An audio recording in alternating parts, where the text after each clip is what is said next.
Bonsoir, mesdames, messieurs. La situation est encore préoccupante dans la région de Chaudière-Appalaches. C'est toujours un point chaud dans la province et pendant ce temps, on apprend qu'il y a des cas de COVID dans un édifice administratif de la santé publique régionale. Pas d'éclosion, par contre, dit-on, mais on tient quand même à faire un dépistage massif des employés, sauf que ça va aller seulement à mardi. Camille Carpentier s'est penchée là-dessus aujourd'hui. Camille, donc, de votre côté, vous avez pu parler avec des employés, donc il y a des gens qui sont inquiets. Oui, tout à fait. Il y a des gens qui nous ont fait part de cette situation-là.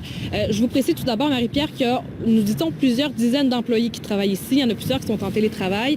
Mais donc, plusieurs dizaines travaillent toujours ici sur place. Mais le CI3S n'a pas pu nous préciser le nombre exact d'employés. C'est un bureau administratif qui regroupe notamment les travailleurs des ressources humaines, ceux qui répondent à la ligne COVID destinée aux employés du réseau de la santé également. Et il y a quelques jours de ça, on a détecté quelques cas de COVID-19. On nous dit moins de 5 cas. Ce ne sont pas des cas qui sont reliés entre eux et ce n'est pas des gens qui ont eu des contacts significatifs non plus avec les autres employés. Donc, le milieu n'est pas considéré comme étant en éclosion ni même sous surveillance. Mais par contre, vous l'avez dit, le CI3S ne veut pas prendre de chance et va procéder à un dépistage massif mardi. D'ici là, lundi et mardi, les travailleurs vont devoir se présenter sur place pour le travail. Et c'est ce qui fait un peu sourciller certaines personnes parce que je vous précise qu'il y a ici plusieurs travailleuses enceintes, des gens immunosupprimés également qui ont été transférés ici en tâches administratives justement par précaution et qui se demandent mais est-ce qu'on ne devrait pas accélérer ce processus-là? Ça fait aussi sourciller des représentants syndicaux.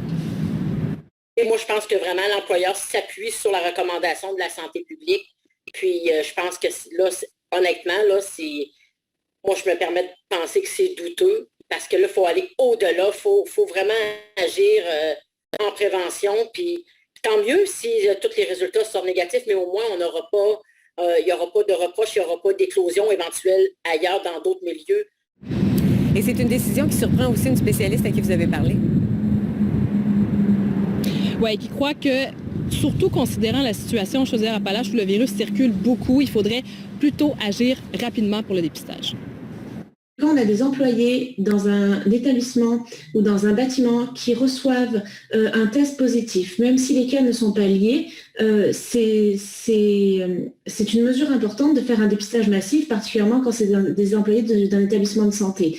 À comprendre pourquoi le test de dépistage aura lieu juste mardi, comme vous me le dites, et non pas lundi, c'est surprenant.